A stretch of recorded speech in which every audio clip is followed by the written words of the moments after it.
بسم اللہ الرحمن الرحیم۔ السلام علیکم۔ آج ہم جو واقعہ سنیں گے وہ ہے حضرت موسیٰ علیہ السلام کے بارے میں۔ حضرت موسیٰ علیہ السلام کی والدہ کا نام یوحانیس اور والد کا نام عمران تھا، اور حضرت موسیٰ علیہ السلام کی بہن کا نام مریم۔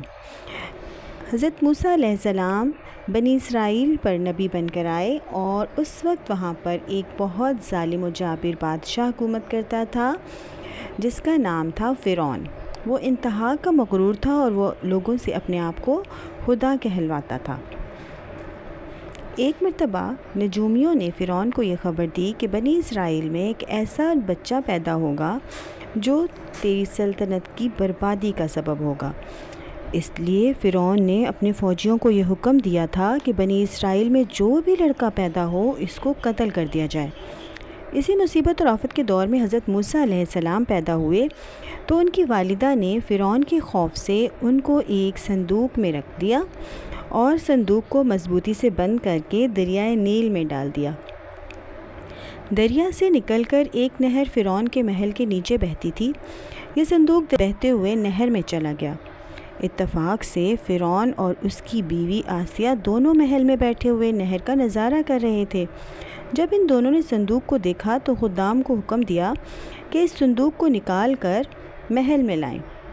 جب صندوق کھولا گیا تو اس میں ایک نہایت خوبصورت بچہ نکلا جس کے چہرے پر حسن و جمال کے ساتھ ساتھ انوار نبوت کی تجلیاں چمک رہی تھیں۔ فرعون اور آسیہ دونوں اس بچے کو دیکھ کر دل و جان سے اس پر فدا ہو گئے، جس کو قرآن پاک میں سورہ القصص آیت نمبر 9 اس طرح کہا گیا ہے۔ ترجمہ: اور فرعون کی بیوی نے کہا، یہ بچہ میری اور تیری آنکھ کی ٹھنڈک ہے، اسے قتل نہ کرو، شاید یہ ہمیں نفع دے یا ہم اسے اپنا بیٹا بنا لیں۔ اور وہ فرعون والے انجام سے بے خبر تھے۔ چونکہ ابھی حضرت موسیٰ علیہ السلام شیرخوار بچے تھے، اس لیے ان کو دودھ پلانے والی کسی عورت کی تلاش ہوئی، مگر آپ کسی عورت کا دودھ ہی نہیں پیتے تھے۔ ادھر حضرت موسیٰ علیہ السلام کی والدہ بے حد پریشان تھی کہ نامعلوم میرا بچہ کہاں ہے اور کس حال میں ہے۔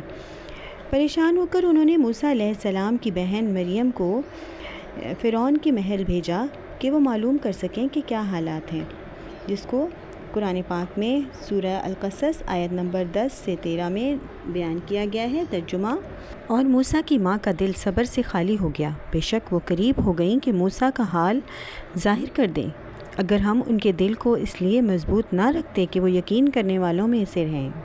اور ان کی ماں نے ان کی بہن سے کہا، موسیٰ کے پیچھے جا۔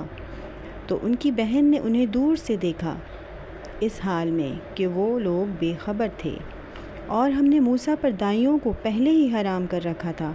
تو موسیٰ کی بہن بولی، کیا میں تمہیں ایسے گھر والوں کی طرف رہنمائی کروں جو تمہارے لیے اس بچے کی پرورش کر دیں اور وہ اس کی خیر خواہ ہوں؟ تو ہم نے موسیٰ کو اس کی ماں کی طرف لوٹا دیا تاکہ ان کی آنکھیں ٹھنڈی ہوں اور وہ غمگین نہ رہیں، اور تاکہ وہ جان لیں کہ اللہ کا وعدہ حق ہے، لیکن ان کے اکثر لوگ نہیں جانتے۔